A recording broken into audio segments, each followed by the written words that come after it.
골다공증은 어떤 통증을 유발하는 질환이 아니라 뼈가 약하기 때문에 골절 위험을 증가시키는 질환이라고 보시면 되겠습니다. 안녕하십니까. 저는 서울본 정형외과의 임승빈 원장입니다.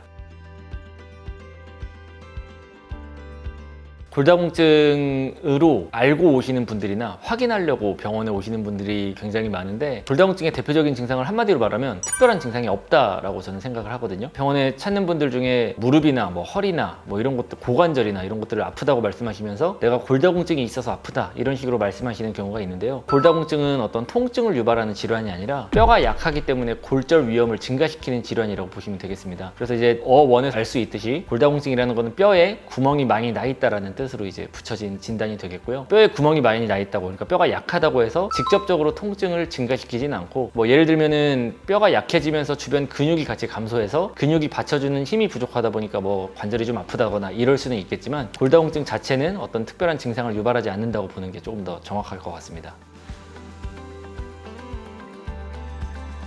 골다공증은 골밀도 검사라고 해서 일반적인 건강검진에서도 많이 포함이 되기 때문에 대부분의 분들이 검사를 다 알고 계실 것 같고요. 주로 65세, 만 65세 이상의 경우에 급여 전환해서 검사를 할 수 있기 때문에 젊은 사람들에선 잘 하지 않고 좀 연세가 있는 분들이 많이 하는 검사라고 말할 수 있습니다. 이제 저희 같은 정형외과 의사들은 아무래도 평생 엑스레이만 보면서 사는 사람이다 보니까 엑스레이만 봐도 뼈가 약해 보이는 게 어느 정도는 보이거든요. 근데 골다공증은 사실 사람의 눈으로는 진단할 수가 없고, 허리랑 고관절이랑 이 두 부위의 엑스레이를 찍고요. 그 검사 결과를 바탕으로 이 뼈를 분석해주는 기계가 있습니다. 골밀도 검사기라고 하는데, 그게 이제 수치화를 해서 이제 골다공증인지 아닌지 여부를 확인하게 되고요. 이제 숫자까지 알 필요는 없겠지만 일반적으로 이제 T-스코어, T 점수라고 하는 게 마이너스 2.5보다 낮을 때 골다공증이라고 진단을 하고요. 마이너스 1에서 마이너스 2.5 사이일 때 골감소증이라고 진단을 합니다. 여기서 마이너스라는 거는 이제 뼈가 약하다라는 의미를 가진다고 보시면 되겠고, 반대로 플러스 값을 가진다면 뼈가 튼튼하다라는 의미를 가진다고 보시면 되겠습니다. 아무튼 요약하면 골밀도 검사를 통해서 T 점수가 마이너스 2.5보다 작을 때 골다공증으로 진단할 수 있다라고 요약할 수 있겠습니다.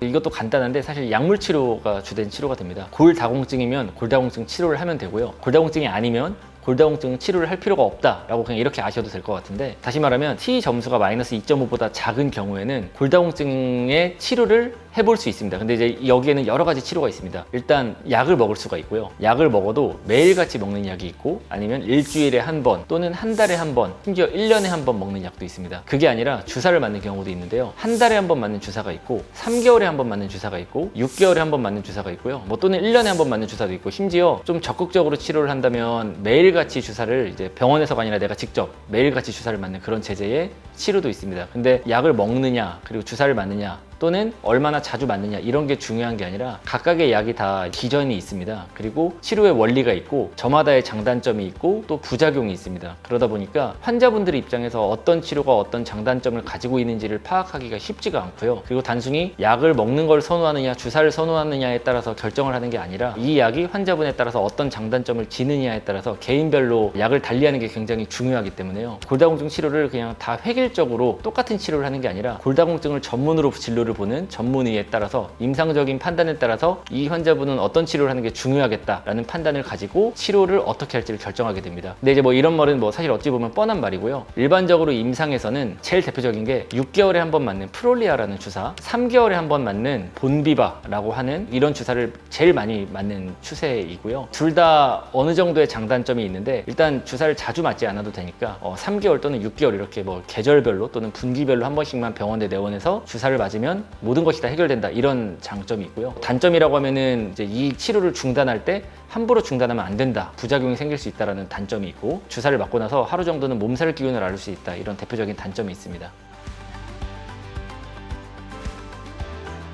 이제 골다공증 예방법은 너무 뻔한 얘기인데요. 골다공증이라는 게 뼈가 약해지는 거기 때문에 뼈가 약해지지 않도록 하는 생활 습관이 예방법이 됩니다. 그리고 이제 병원에서 하는 치료라면은요, 일반적으로 환자분들이 많이 찾는 게 비타민 D 주사거든요. 비타민 D는 어쨌든 우리 뼈에 있는 성분이고 뼈를 좀 튼튼하게 하는 역할을 하기 때문에, 골다공증 전 단계에서, 그러니까 예를 들면 골감소증이 있는 분들이 골다공증 치료까지는 할 게 없지만 병원에서 뭔가를 통해서 그래도 좀 뼈가 약해지는 걸 막고자 한다면 약으로 먹는 칼슘 비타민 D 제제나 3개월마다 주사로 맞는 비타민 D 주사를 예방적으로 해볼 수 있겠습니다. 그거보다 사실 더 중요한 거는 내 생활 습관이 되겠고, 뻔한 말이지만 칼슘이나 비타민이 많이 섭취된 음식을 먹는 것, 그리고 규칙적으로 운동을 해서 뼈가 약해지지 않도록 하는 습관, 이런 것들이 중요하다고 볼 수 있겠고요. 사실 저도 그렇지만 누구나 나이가 먹으면 뼈가 약해지는 거는 어쩔 수 없기 때문에 골다공증 치료 및 예방에서도 목표가 골다공증 검사를 했을 때 그 점수가 높아지는 걸 목표로 하는 게 아니고요. 나이가 먹어감에도 더 낮아지지 않게 하는 걸 목표로 한다라고 생각해 주시면 되겠습니다.